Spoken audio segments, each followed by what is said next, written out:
Welcome to the hottest movie review on the internet today, the A-List Review. I'm your host, the Game Changer, Wes Truth.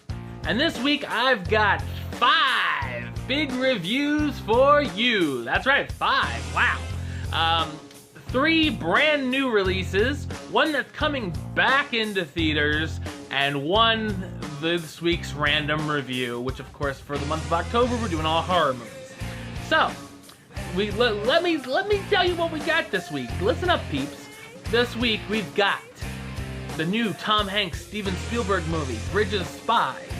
We've got the Guillermo del Toro horror movie, quote unquote, Crimson Peak. We've got the Jack Black family comedy Goosebumps. And back to the, we're going to continue our little Back to the Future review of the trilogy with Back to the Future Part 2, as well as this week's random review, The Haunting in Connecticut from 2009. Joy of joys. But first, we're going to kick it off. It's Tom Hanks, Steven Spielberg teaming up one more time. Hopefully not the last, but one more time. This is a Cold War thriller, so get on your sweaters. My review of Bridge of Spies.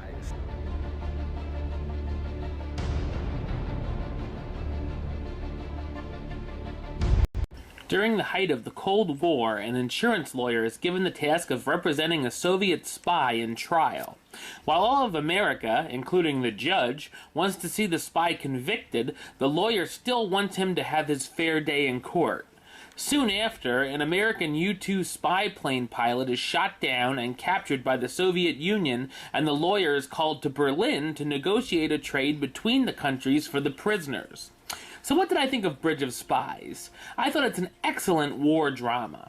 In the wrong hands, this film could have easily become tiresome or even boring. Luckily, that isn't the case here. There is a lot of material to cover in the story, and it's paced nicely. Through all of the serious moments, there's wit and even a few small exciting scenes to keep you entertained. It's interesting to see the lawyer become about as hated as the Soviet spy on trial and find himself and his family in danger.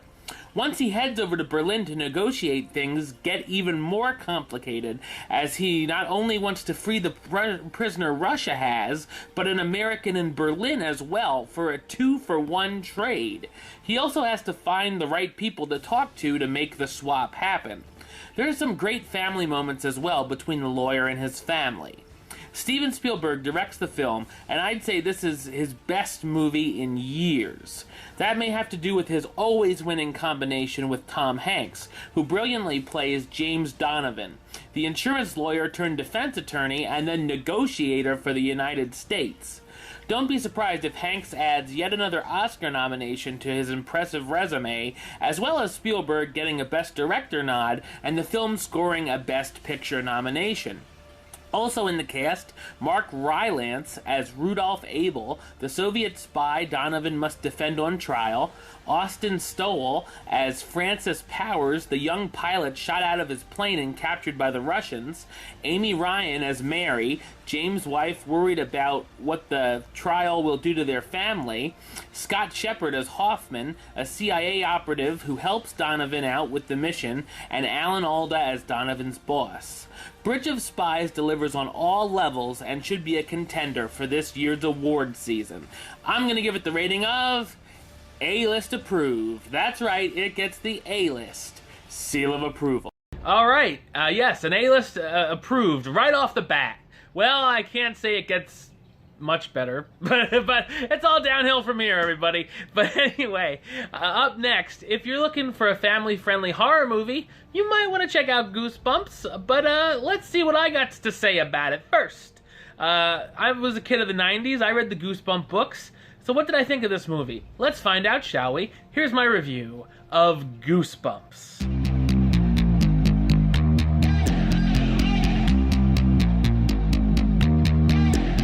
A teenage boy moves into a new house in Delaware along with his mother. He meets his next-door neighbors, a 16-year-old girl and her very odd father. When the teen thinks the girl is in trouble, he sneaks into her house, finding a case of locked manuscripts of Goosebumps books. The books are accidentally unlocked, of course, and the monsters from the books escape into the town and raise havoc. The teens and her dad, who turns out to be R.L. Stine, must try to get the creatures back into the books before they destroy the city. So what did I think of Goosebumps? I thought it's a mostly fun family adventure comedy. The special effects on the monsters look pretty good for what it was. Most of the big scenes, though, we have seen were in the trailers, like the werewolf in the grocery store, the praying mantis on the street, the abominable snowman, and of course Slappy the ventriloquist dummy pulling the strings. Get it? The movie actually tries to scare you a few times with jump scares, but anyone over the age of 6 shouldn't find this frightening. The jokes are really hit and miss, with a few funny lines, but I felt a lot of them will make kids crack up more than the older audience members. There's also a pretty cheesy teenage romance that will make you roll your eyes a couple of times. I did like the twist that's revealed towards the middle of the film that actually surprised me and brings some emotional moments into the movie as well. The cast stars Jack Black as R.L. Stine, the author of Goosebumps series, who's through a magical typewriter somehow brought the characters to life, Dylan Mignette as Zach Cooper, Stine's next-door neighbor who gets put into the adventure of his life, Odeya Rush as Hannah, Stine's daughter who becomes friends with Zach, Amy Ryan, 2 movies in a row, this girl's getting around, as Gail, Zach's mom, and vice principal of the school, Jillian Bell as Lorraine, Zach's obnoxious aunt, and Ryan Scott Lee as Champ, Zach's new friend who also gets brought into the fray. Fans of the series should find some nostalgia in the film, as well as a new generation finding out about the books to boot. As far as family-friendly Halloween movies go, Goosebumps is an amusing treat. I'm going to give it the rating of... do it. Alright, so that answers that question. Now, for many questions do I have about this next movie. Because, yeah, you'll find out if you see the movie. But, anyway, this is Guillermo del Toro's newest film, starring Mia Wasikowska, and Jessica Chastain, my girl, as well as Tom Hiddleston, known as Loki, and yes, ladies, you can see his ass. Woo! This is my review of Crimson Peak.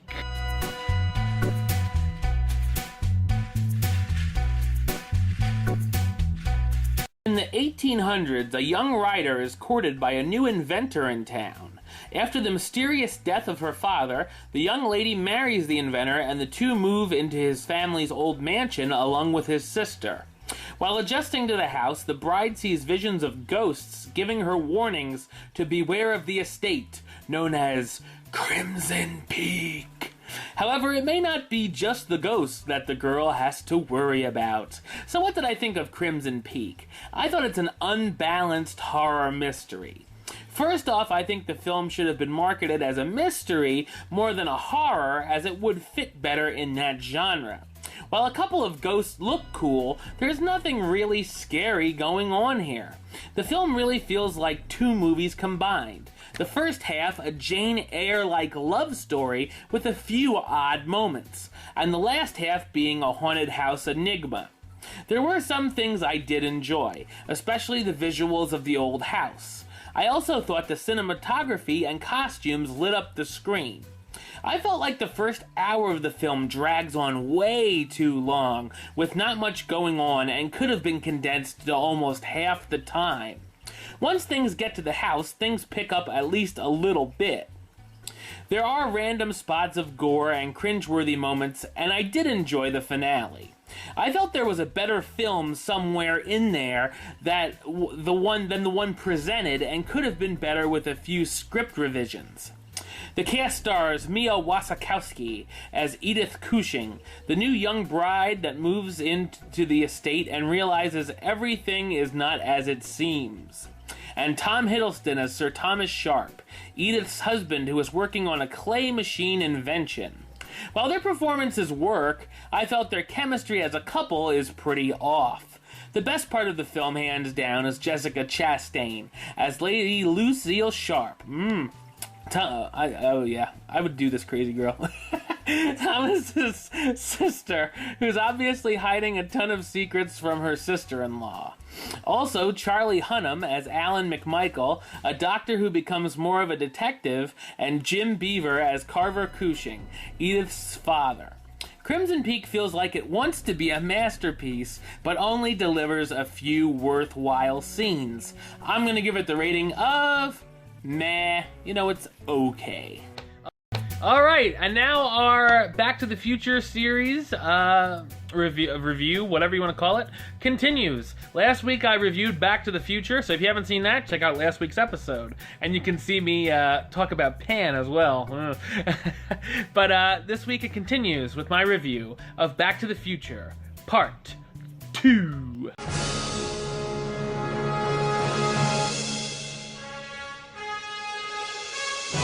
When Doc Brown travels back from the future, he warns Marty and his girlfriend Jennifer that their kids are in danger in the year 2015.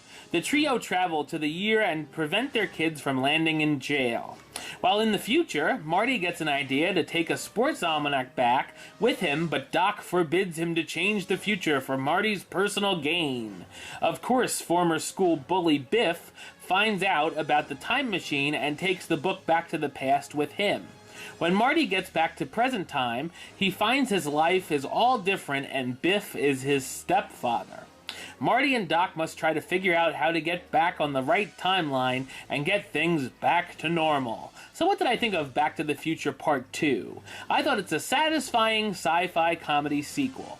The film kicks off right at the cliffhanger which ended the original movie. This version of 2015 is certainly more entertaining than ours, including flying cars, hoverboards, self-adjusting clothes, an 80s-themed restaurant. Well, we might have that 80s-themed restaurant, I don't know. And of course, the thrilling film, Jaws 19. Doo-doo. This sequel is a little more complicated than the first, and is a bit more confusing to follow for some, with much more time traveling and trying to fix timelines. I found it fun to see Marty travel back to the school dance from the first film and try to fix things again while the other version of himself is still there. There's some good action sequences, and as well as including a hoverboard chase. There are a few good laughs, but I felt this film is a little bit darker than the first. Michael J. Fox reprises his role as Marty McFly, the teen who has to go back into the past to change his future. Again. Christopher Lloyd as Doc Brown, the scientist who tries to help Marty get his life back to normal. Leah Thompson as Lorraine, Marty's mom, who's married to Biff in the new reality. Thomas F. Wilson as Biff Tannen, the former bully who goes back in time and delivers his younger self a sports almanac for betting on all the winning teams and becoming rich. And Jeffrey Wiseman as George McFly, Marty's dad, who has a much different fate in this changed universe. While it's not as iconic as the first film, Back to the Future Part 2 is an entertaining voyage. I'm going to give it the rating of do it. Alright, and finally that brings us to this week's random review. We're going to close it out on a bad note, as we've been doing these last few weeks, since we've been doing the random reviews. But that's why they're random, everybody. This is the 2009 horror film, The Haunting in Connecticut.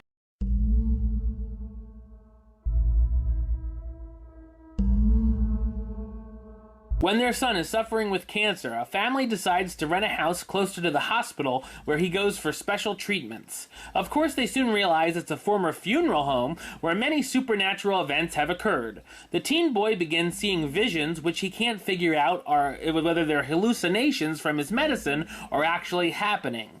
The house turns out to be possessed and affects the boy.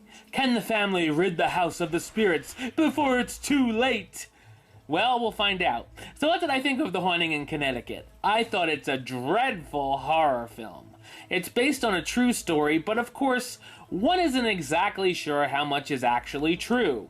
If you've ever seen a possession/ghost movie, you've pretty much already seen this. It's filled with all of the typical jump scares that you can see coming a mile away.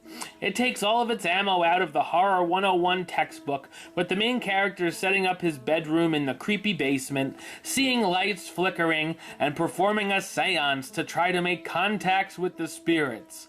Yawn, yawn, yawn. And the characters also find clues as to what happened at the house back in the day. Ooh. While it has all this, there's nothing I found scary at all. The cast stars Virginia Madsen as Sarah Campbell, the mother of the family who wants to help her son in any way possible. Kyle Gallner as Matt, Sarah's son suffering from cancer, who begins to see frightening images in the house. Elias Cotes as Reverend Papuski? I don't know. I don't know, and I don't really care. The man of the cloth Matt meets at the hospital, who comes to help at the house. Martin Donovan as Peter, Sarah's husband, worried about the money and just got over a drinking problem. And Amanda Cruz, oh, I like her, as Wendy, Matt's cousin who also moves into the house. If you stumble upon The Haunting in Connecticut, just do yourself a favor and change the channel or put on a better horror film instead. I'm going to give it the rating of Haunting in Connecticut. I got 2 words for you. Suck it. Alright, well, that's all the time for this week. Next week, I'll be back. I wish I could tell you what I knew I'd be reviewing. I know 3 at least. We're going to continue with Back to the Future Part 3, obviously. For the Back to the Future series, I know for a fact I'm going to see The Last Witch Hunter, and I know for a fact I'm going to see Rock the Casbah, because those 2 have been announced for the theater near here. Paranormal Activity, The Ghost Dimension, is a limited release as of this week. So I really doubt it's going to come to the theater here. So if I got it for you, I got it for you. If not, I'll bring it when I can get it. And Gem and the Holograms, I don't know if that's coming out here either. Steve Jobs could pop up. If not, I'm going to do Green Inferno and The Walk for you guys. So we'll figure it out. We'll figure it out when we get there. You'll find out next week. And of course, we have the random review. Which I don't know what it is going to be yet, because it's random. But anyway, so that is the show for this week. Until next time, don't forget to subscribe right here on YouTube. youtube.com/westside515. You can like the Facebook page, facebook.com/WestTroupeAlist. Follow me on the Twitter @WesAlist and the Instagram @WesAlist. And of course, you can buy my book, The A-List Review 2014 Movie Review Yearbook. Over 150 reviews, only $10. Contact me through Facebook or Twitter if you're interested. And of course, 2015 version is coming in 2.5 months. I better get writing. Until next time, Troop out.